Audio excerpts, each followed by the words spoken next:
कश्मीरी बेचारे लोगों के ऊपर जो आगे So this was the Prime Minister speaking. Let's return to our panel here. We are now joined by Mirza Saib Beg from London. He is a Kashmiri lawyer. Mr. Beg, thank you so much for being with us. We're talking about, obviously, this being the Kashmir Solidarity Day, the fact, the suffering of the Kashmiris.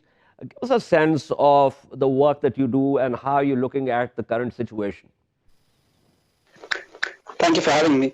Well, the current situation, to highlight that, we are still going through the communication blockade, and although there has been minor relaxation at in certain aspects of that, there is much talk about the communication blockade, I must say, in international media, although that is not something that requires an urgent and immediate attention.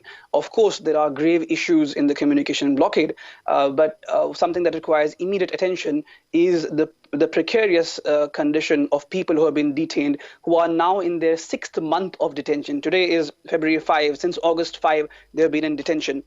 There are people who have health issues, who are suffering right now, who have been detained and are being denied proper medical care. The president of the Bar Association of Kashmir has been detained, and just 2 days ago, he suffered a heart attack and has still not been given adequate treatment. The tests reveal that he has a 60% artery blockage. Mr. Beg, what is deeply ironical, and I think that's something that the world to understand really, was that after this illegal annexation of an occupied territory, the Indian Prime Minister came on national television and made a long speech about how and why it was necessary to do this and how this is now going to be the best thing that has happened to occupied Kashmir.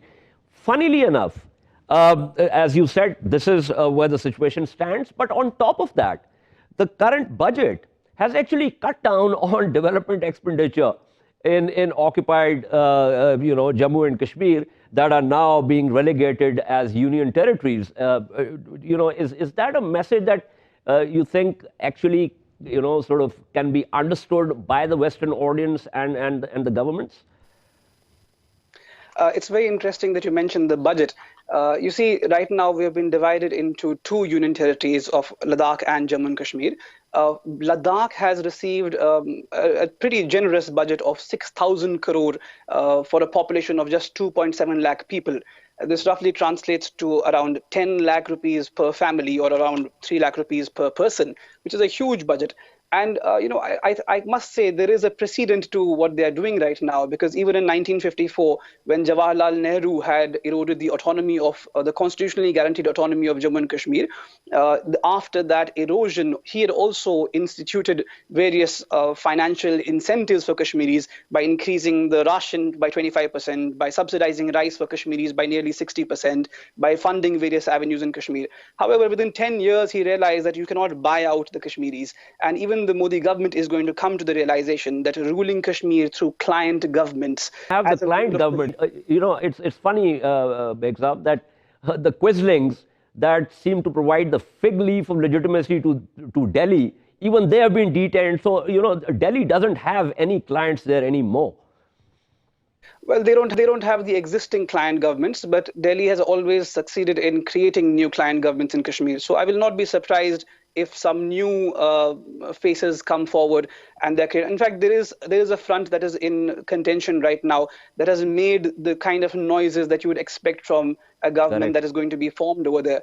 But like I said, it is politically immature to assume that people will get distracted by these incentives and they will be diverted away from the fact that we have been abjectly disenfranchised.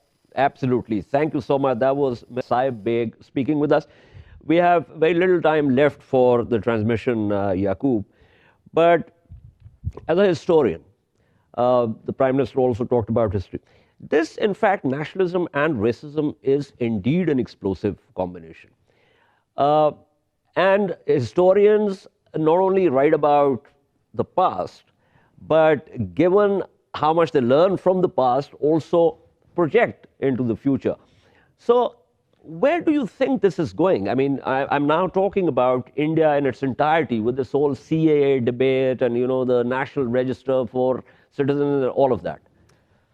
Yeah, well, actually, as the Prime Minister said, that Modi, by actually doing this, has boxed himself. And I think what has really changed, and in that way, in a very sad way, that's perhaps the silver lining of the whole situation over the last 6 months, is that now it's very clear that it's not just, so first the whole question was they were undermining the human rights of Kashmiris. Yeah. Now the Modi government is doing that for the all of India. Yeah. By undermining the constitution.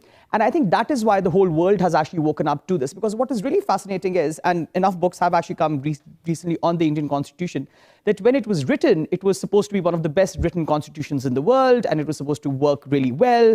Ambedkar also sort of, really focused on this, and you had Nehru's interventions and everything.